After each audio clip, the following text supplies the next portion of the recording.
Democrats are always trying to play both sides of the ballpark. First, they're against the wall. Then Joe Biden pretends he's for the wall.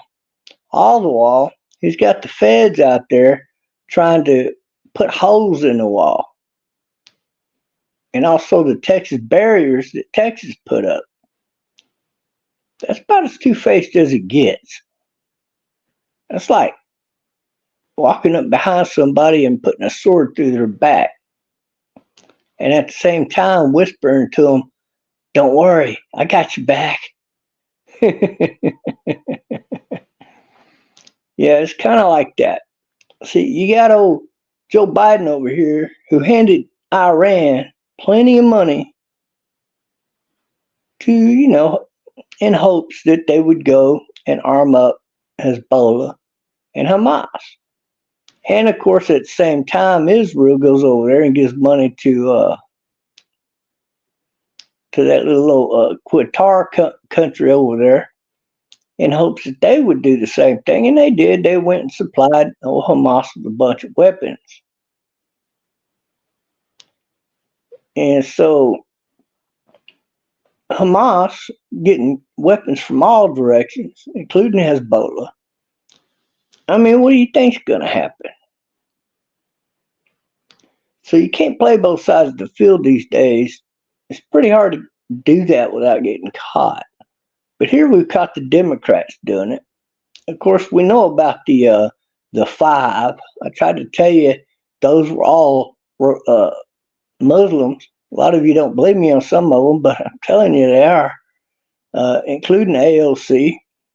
Her family is ultimately from the Middle East, from Iran to be specific. And her father's father was sent to France, where he migrated to, and gave birth to her father, who then moved to Puerto Rico and gave birth to her. So, of course, you can say she's Puerto Rican, but really, ultimately, she's Muslim. I doubt very seriously that she would ever be happy if she had to move back to Iran.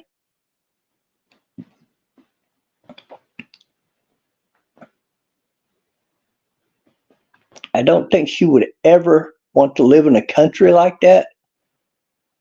Even being well off, I don't think she would love to live in a country with the mindset that those people have, especially their mindset that men rule and women are subordinate to men. You dig what I'm saying? She couldn't live like that.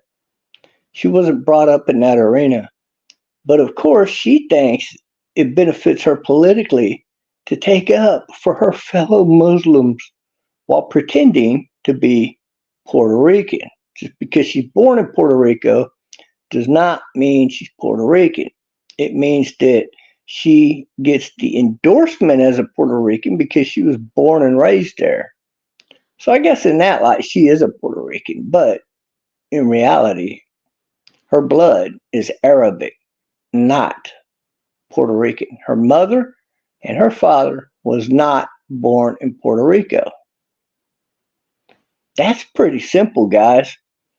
So America gets a lot of these people. It's kind of a way in legally for people that we normally would not want here to bounce around from country to country to country and give them birth in this country, that country, and then ultimately a territory of the United States. And then, of course, from Puerto Rico to America, you don't need a passport. You just kind of move here and say, okay, I'm an American citizen. And of course, you can't apply for your citizenship. But, you don't even have to apply for citizenship to run for office as congressman or senator. Last I checked, AOC was not. She was not a citizen when she ran for office. She can never run for president or vice president because to be vice president, you have to follow under the geyser of running for president. So you have to be born in America or be an American citizen through one of your two parents. So she would not be eligible in that light. Now, when it comes to Kamala Harris, I'm not sure she's totally legal as vice president, to be honest with you. I'd have to look into that. You tell me.